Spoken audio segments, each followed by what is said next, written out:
Bună ziua, prieteni, și bine ați venit pe canalul nostru. Haideți să facem și o prăjitură normală, că e sâmbătă, deci trebuie să avem duminică prăjitură. Haideți să vă arăt. Deci avem nevoie pentru... O să fac 2 foi în tăvile astea mari de 30 pe 40 a cuptorului, deci tăvile mari a cuptorului. Deci tava trebuie să aibă 30 pe 40. Așa e tăvile mele, sau așa sunt tăvile mele. Pentru asta avem nevoie de 8 ouă, 200 de grame de zahăr, o priză de sare, 100 de grame de făină și 200 de grame de nucă. Deci asta e tot. Acum eu sparg ouăle, le pun în bol și o să le batem. Eu le bat împreună. Când fac robotul de mână, mai le separ, pentru ca să fiu sigură că nu trebuie să bat atâta, că dacă sunt împreună, vin mai mult bătute.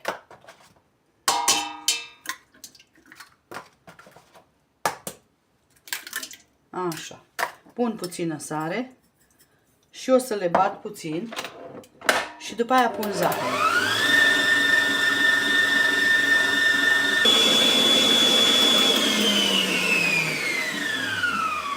Și acum punem zahărul.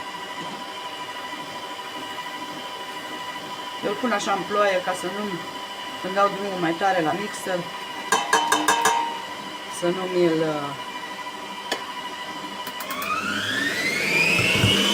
împrăștie.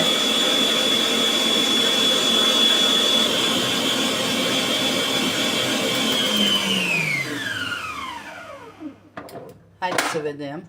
Deci să nu se mai simtă zahărul. Ouăle sunt bătute bine. Deci putem să luăm paleta afară. Așa, dăm mixtură așa. Acum adăugăm nuca. Deci 200 de grame de nucă. Facem cutelul ca să ne rămână cât de cât aer în... Noi o să facem 2 foi și foile astea le împărțim în 2. Deci o să obținem 4 foi. Deci așa ne trebuie. Punem și făina. Punem în 2 tranșe.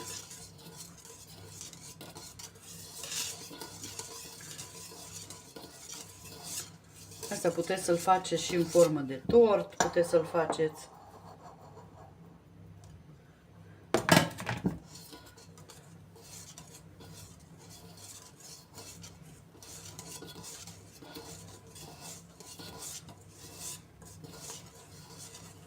Și dacă vreți mai mic, micșorați cantitățile, înjumătățiți-le. Și la cremă și la tot. O să avem nevoie de 2 creme, cremă de ciocolată și cremă caramel. Și deasupra o să-i punem o glazură. Eu o să fac o cremă de ciocolată cu lapte și deasupra îi pun ciocolata măruie. Eventual bag și ceva ciocolată albă în ea, pentru că mie nu-mi place așa amară.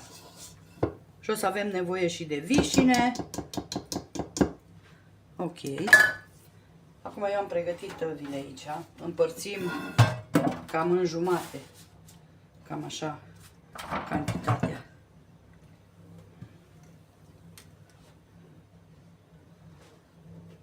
Acum poate nu ne iasă la fel perfecte, dar nu contează.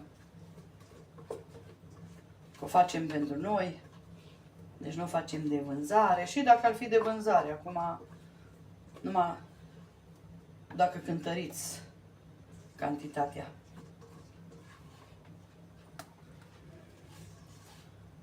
Ca să aveți egal. Dar na. Deci nu folosim praf de copt aici, că nu ne trebuie să avem foi groase.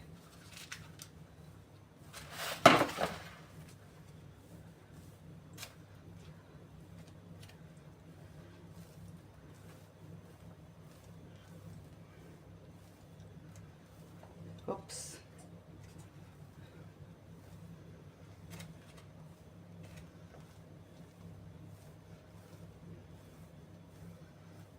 Așa, dăm cât...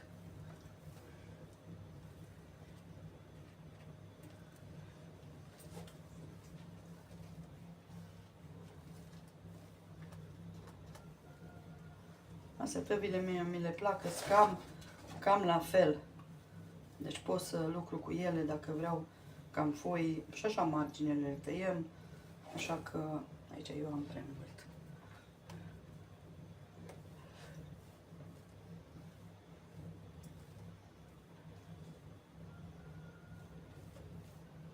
Am zis, nu mă deranjează dacă o parte e mai groasă sau... Că o facem pentru noi. Principalul e gustul. Deci când faci pentru casă, principalul să fie bună. Chiar dacă nu e perfectă sau nu e estetică sau așa, principalul e să fie gustul bun. Ok.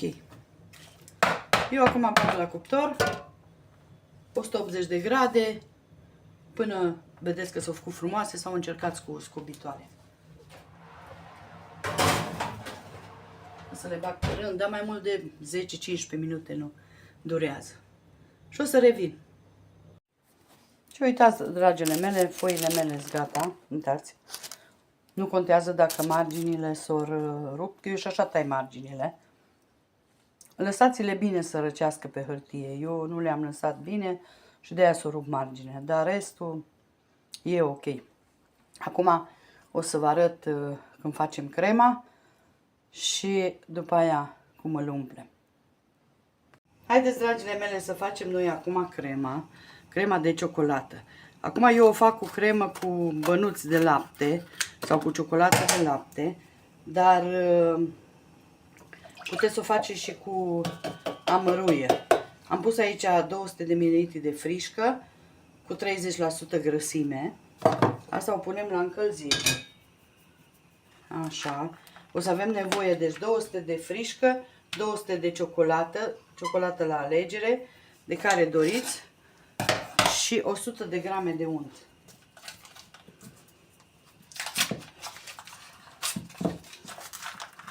Nu au fost în congelator, dar n-ai nimic că merge.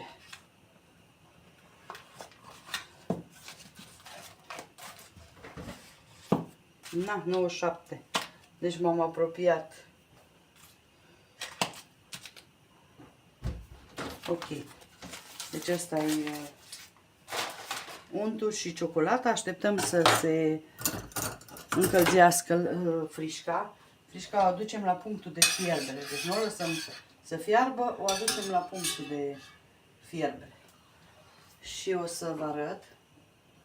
Imediat începe ea pe puțină.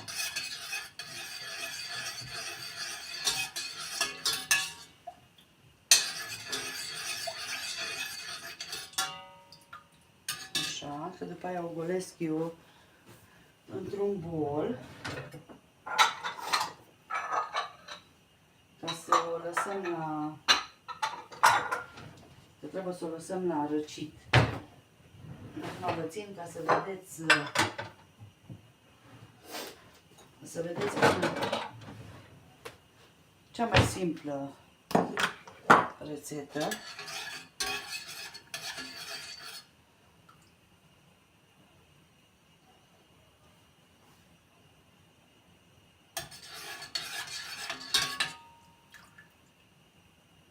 Deci nu o lăsăm să fiarbă. Haideți că vă arăt. Deci frișca noastră a început ca acum ar fierbe, dar nu o fierb. Și punem ciocolata aici înăuntru. Mie îmi place mai mult cu asta de lapte, cu bombonelele sau ciocolata de lapte, că e mai bună, nu e așa amăruie. Acum dacă vă place ciocolata amăruie, nicio problemă. Oricum noi folosim și glazură, așa că amestecăm bine. Puteți să luați și o paletă. Așa, și aici o să băgăm noi untul. Eu am să-l tai așa mai bucățele. Unde 80%. grăsime. Dacă aveți mai gras, puteți să puneți mai gras.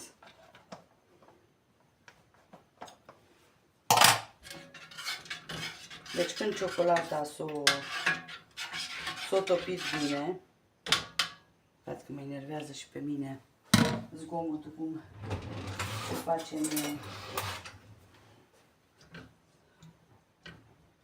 așa, acum băgăm untul în ea.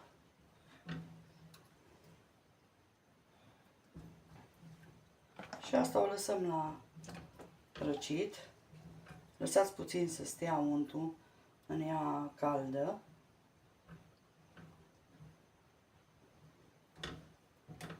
Și asta e toată crema.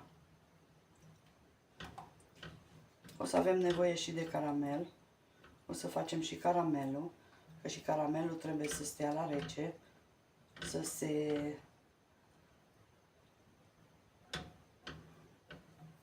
Haideți că imediat, dacă aveți untul la temperatura camerei, mai repede vi se face.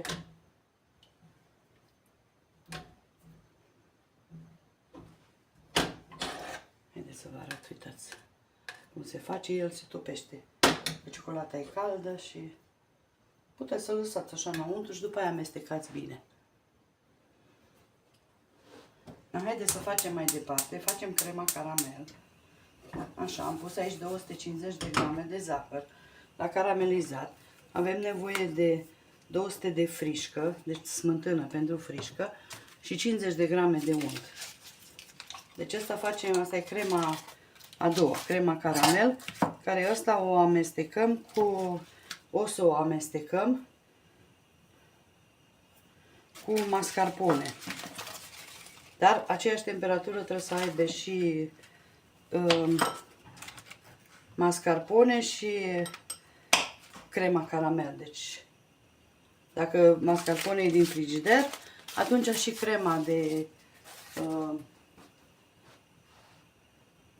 caramel trebuie să fie din frigider. Așa, haideți că...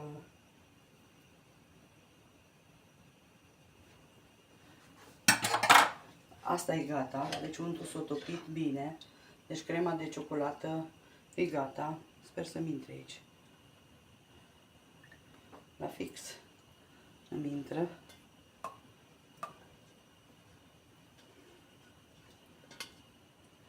Asta o dăm noi la rece.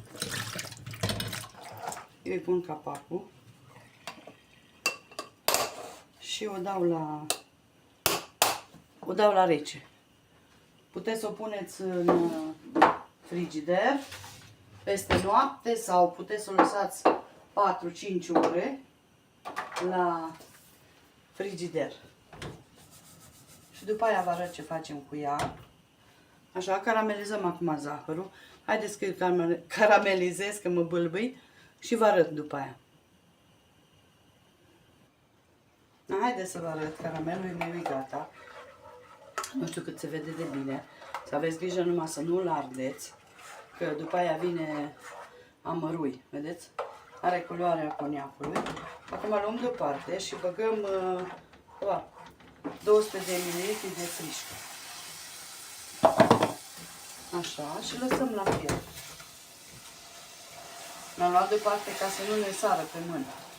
Și lăsăm să fiarbă.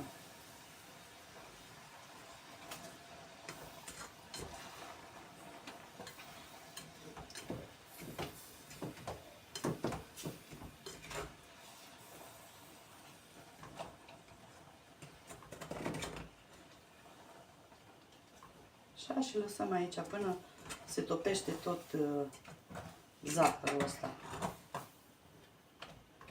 Aveți grijă că el se umflă. Vedeți? Deci el când fierbe, focul e dat la minim, la mine, ca să pot să lucru cu el.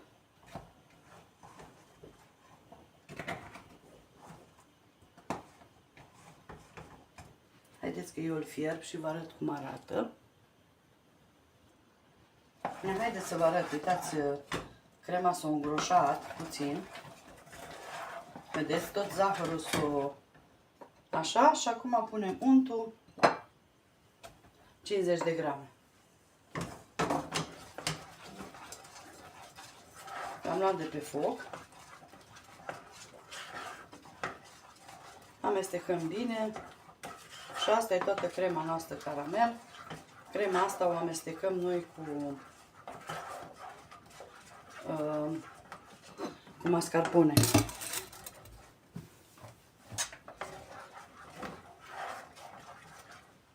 Nu mai fierbe.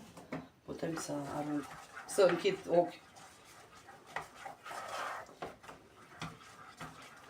Și o lăsăm la răcit. Și asta este tot caramelul. Uitați ce bine arată. Vedeți? Acum eu las la răcit. O să-l pun într-un castronel și după aia vă arăt când e rece ce fac cu ea.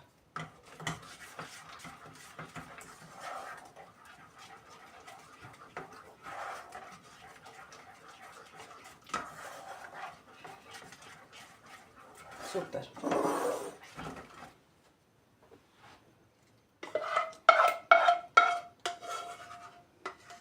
M-am zis, atâta contează, numai să nu ardeți zahărul, că atunci vă iasă amăruie. Dar restul n-aveți ce da greș.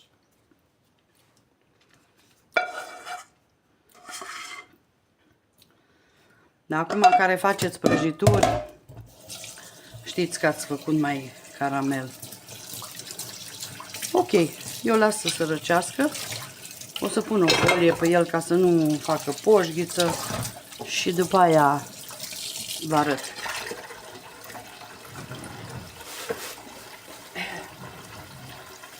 Duc la rece și las să răcească.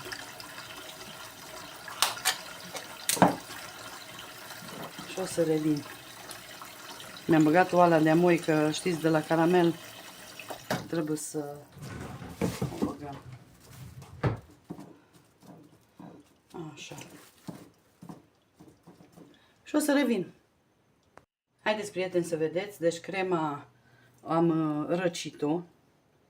Am băgat-o la frigider. Și acum o mixăm puțin. Până să se îngroașe.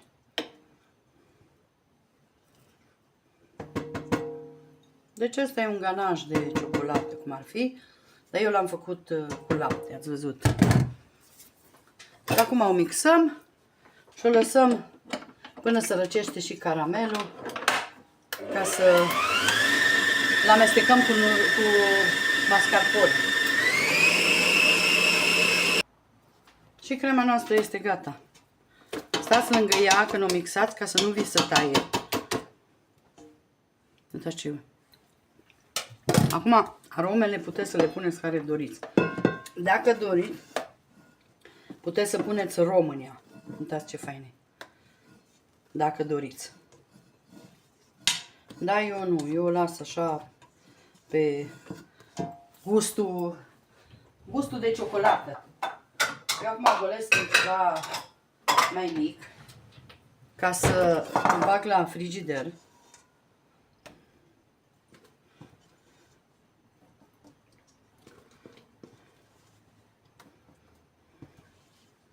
Am zis, dacă doriți mai mare prăjitură, dublați cantitățile și la cremă și la tot.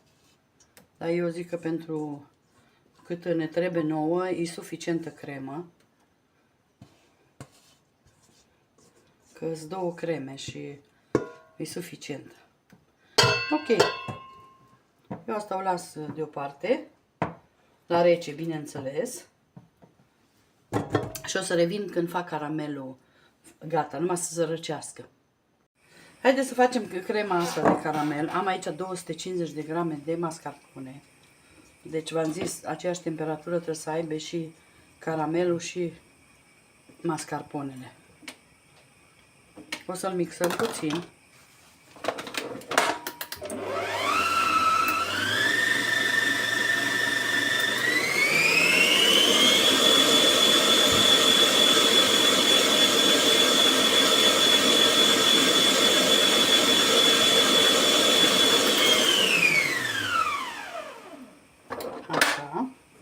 Acum o să băgăm din caramel.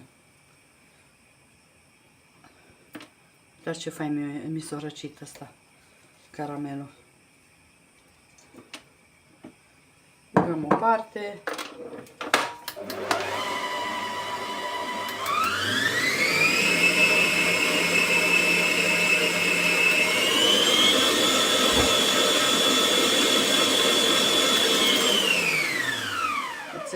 Îl faceți cu mișcări, cum să zic, cu opriri. Deci așa l-amestecați.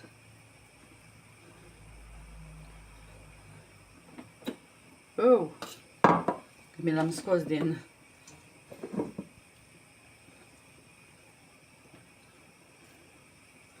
Așa, o să încerc eu acum să dau și de pe...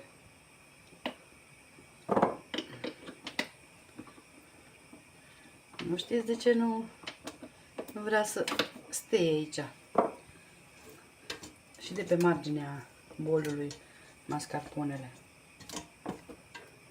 Așa, așa cum mai mișcăm. Mai bine, caramelul mai gros și de-aia mi-l scoate ăsta. Așa.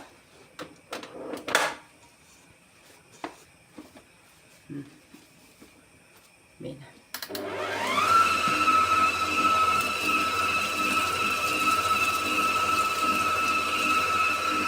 Dacă chiar vedeți că să fiți siguri, atunci îl faceți cu paleta și...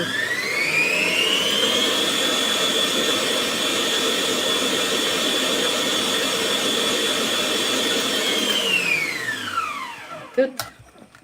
Nu facem mai mult, ca să nu se taie și îl mai amestecăm cu paleta.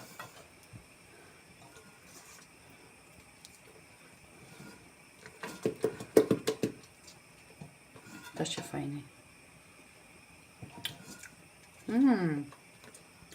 Mă să încercați crema asta, mascarpone și cu cremă de zahăr ars. Vedeți ce faină e.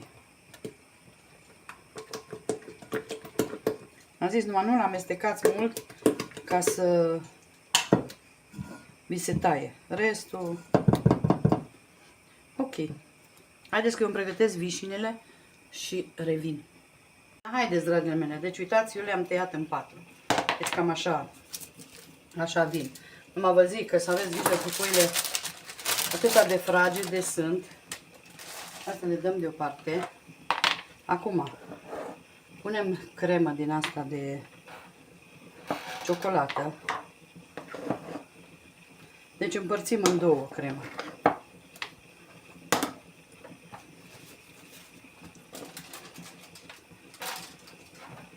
Deci v-am zis, nu este o prăjitură mare, că nu am vrut să fac prăjitură mare. Dar dacă vreți mai mare, atunci... Dar eu zic că pentru o duminică normală e suficient atâta prăjitură.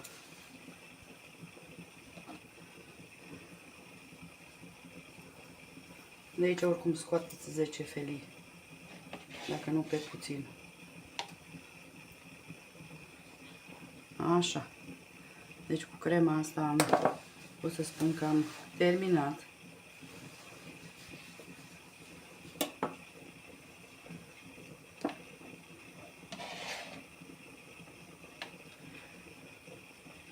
Aici punem vișine peste. Eu le-am avut în congelator. Astea-s vișine, să știți. Că s acrișoare. Nu sunt ele așa cărnoase, dar mie mi le plac. Că s acrișoare. Le stoarcem puțin ca să nu... Da, cu vișine proaspete merge mai fain. Dar o să o facem și când avem vișinele.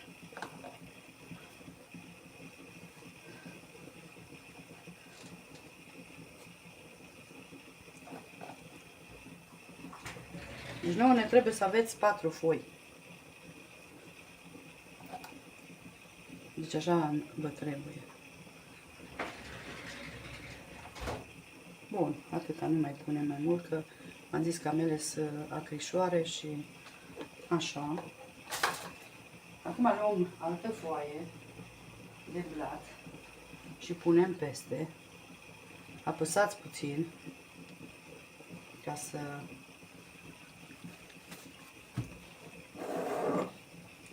Știți ce gust are crema asta de ciocolată? Deci că e înghețată. Și aici punem crema caramel.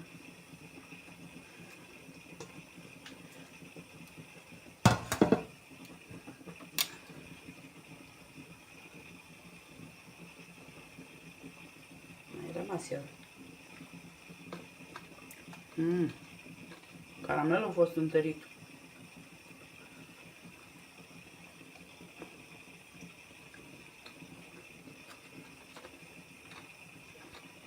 Dar de la brânză se moaie. De la mascarpone. Dar oricum, mie mi-mi place așa crocant. Să-l găsesc în cremă. În prăjitură, așa.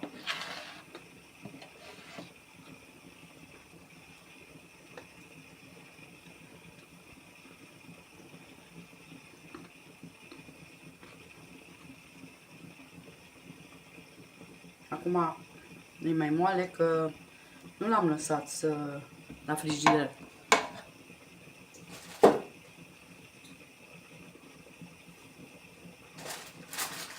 Punem a treia foaie. Tot așa o întoarcem. Asta e mai grea. Aici vine crema de... ce ne-a rămas? Crema de ciocolată.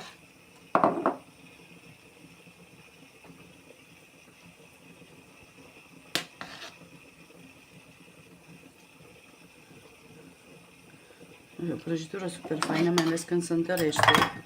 E super faină.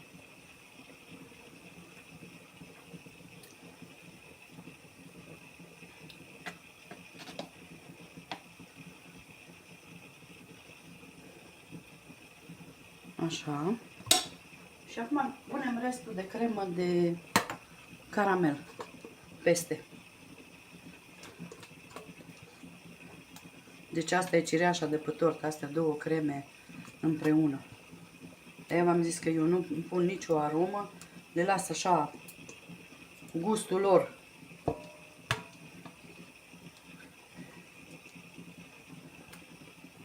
Poate auziți că fac mâncare și fierbe.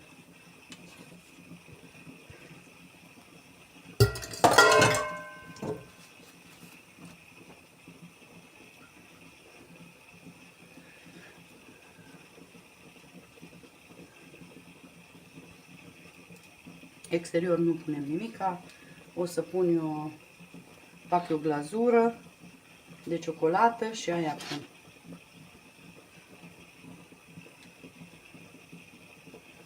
O să avem noi puțină burtă aici, dar asta e. Deci e o prăjitură cremoasă, deci pot să vă spun.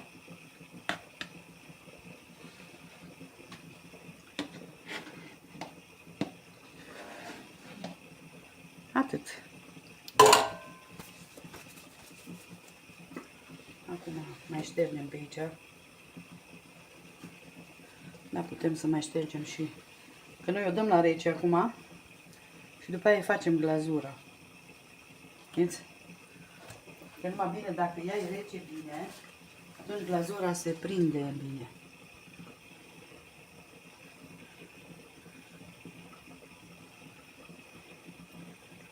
Și gata. Și asta e prăjitura noastră. Vedeți ce bună e. Numai să o încercați. Numai să o încercați cu caramelul ăsta. E super fain.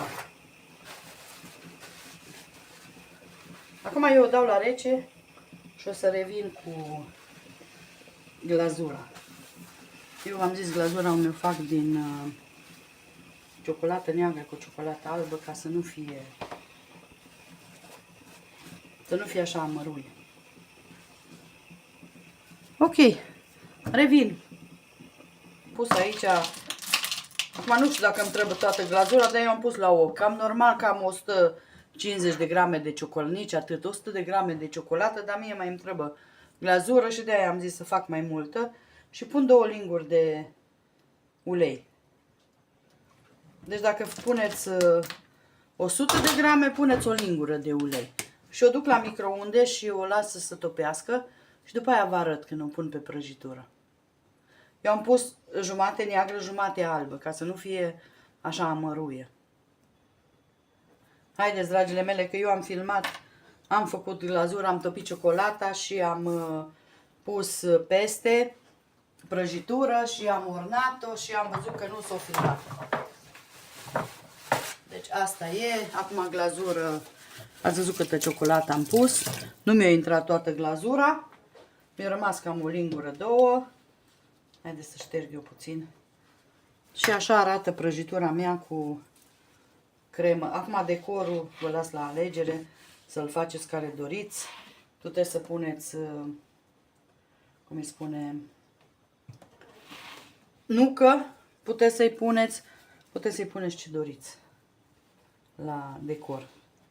Acum o las să se întărească glazura și o să vă arăt secțiune, cum arată.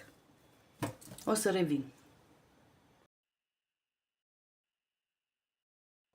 Și uitați, dragile mele, așa arată prăjitura mea cu cremă de ciocolată, caramel și foi cu nucă. Deci așa arată. Eu acum, și vișine am uitat să spun înăuntru. Eu acum o las să răcească și după aia să se întărească glazura și după aia vă arăt cum arată secțiunea. O să revin.